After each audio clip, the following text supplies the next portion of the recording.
의대 증원을 둘러싼 의정 갈등 해소를 위해 마련한 여야 의정협의체. 2025학년도 의대 증원 원점 재검토를 협의체 참여의 조건으로 내걸고 있는 의료계 때문에 단 한 발짝도 나가지 못하고 있습니다. 정부는 당장 수시 모집이 시작된 2025학년도는 어렵고 내년은 협상해보자고 하는 입장이었는데 나중에는 2026학년도 증원을 영명으로 하자는 의료계의 요구에 대해 용산이 합리적이지 않다라고 선을 그었습니다. 아울러 이제 와서 모집 정원을 변경하는 것은 불가능할 뿐 아니라 물리적으로도 불가역적이고 만약 이걸 엎으면 수험생들이 정부를 상대로 효력정지 가처분 신청과 행정소송을 제기할 것으로 예상된다. 이렇게 맞서고 있습니다. 퇴로를 하나도 만들어 놓지 않고 질주만 했던 윤석열 정부. 사방이 다 막힌 양상입니다. 김건희에게 디올백을 건넨 최재형 목사가 신청한 검찰 수사심의위원회가 받아들여졌습니다. 회사원, 교수, 시민단체 관계자 등 그야말로 평민 15명의 일반 시민으로 구성된 서울중앙지검 검찰시민위원회는 최재형 목사가 수사심의위원회를 열어달라는 신청을 낸 것에 대해 받아들였습니다. 이제 전혀 다른 수사심의위원이 나와서 최재형 목사 건을 다루게 됩니다. 그런데 이게 왜 김건희 불기소 사건에 영향을 미치느냐? 최재형 목사가 건넨 디올백이 청탁의 대가로 인정되면, 즉 윤석열 대통령 직무와 연관성이 있다고 판단되면 윤석열에 대한 처벌도 가능합니다. 세상이 윤석열 부부의 생각만큼 호락호락하지 않습니다.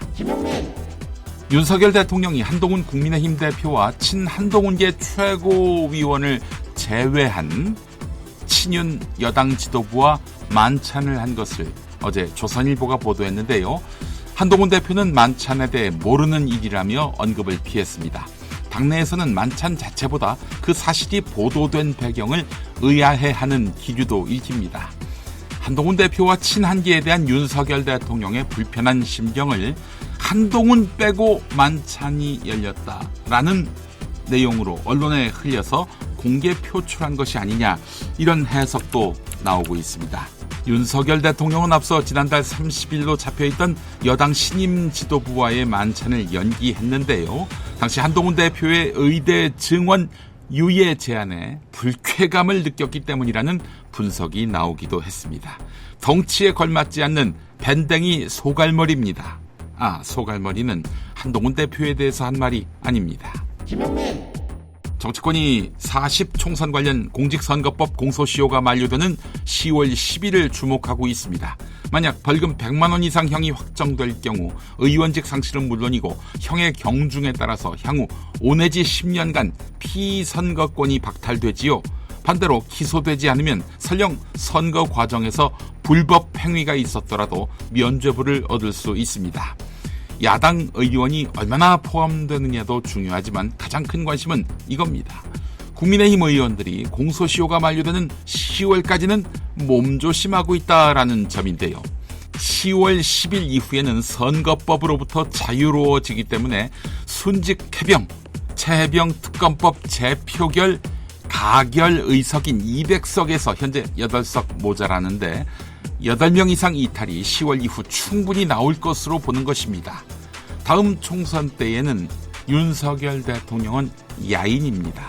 공천에 영향을 미칠 수가 없어요.